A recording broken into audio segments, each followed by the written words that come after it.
அளிக்கப்பட்டுள்ளதை தமிழ்நாடு அரசும் தமிழ்நாட்டு மக்களும் ஒருபோதும் ஏற்றுக்கொள்ள மாட்டார்கள்.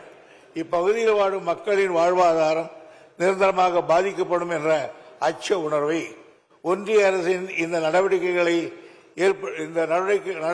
ஏற்படுத்தியுள்ளதால் அப்பகுதி மக்கள் இதனை எதிர்த்து பல போராட்டங்களை முன்னெடுத்து வருகின்றனர்.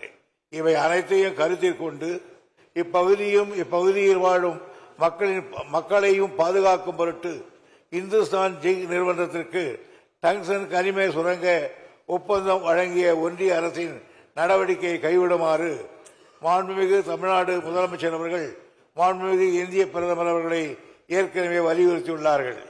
இந்த சூழ்நிலையில் மதுரை மாவட்டம் மேலூர் வட்டம் நாய்க்கர்பட்டி கிராமத்தில் இந்துஸ்தான் ஜிங்க் நிறுவனத்திற்கு வழங்கப்பட்ட டங்ஸ்டன் சுரங்க உரிமத்தை உடனடியாக ரத்து செய்திடவும் மாநில அரசுகளின் அனுமதியின்றி எந்த சுரங்க உரிமத்தையும் வழங்கக்கூடாது என்றும் ஒன்றிய அரசை வலியுறுத்தி இந்த பேரவை ஒருமனமாக தீர்மானிக்கிறது.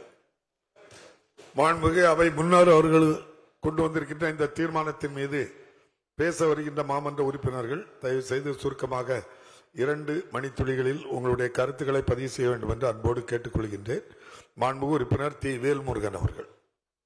மாண்புமிகு பேரவைத் தலைவர் அவர்களே, தமிழ்நாட்டின் இயற்கை வளங்களை முற்றுமுதலுமாக அழித்தொழித்து பண்பாட்டு விடயங்களையும் கலாச்சார விடயங்களையும் அழித்தொழிக்கின்ற வேலையை ஒன்றிய பாரதிய ஜனதா அரசு திட்டமிட்டு நடத்தி வருகிறது. அதன் அடிப்படையில்தான் இந்த அரசினர் தீர்மானத்தை மாண்புமிகு தமிழக முதலமைச்சர் அவர்கள் ஒப்புதலோடு நம்முடைய அவை முன்னவர்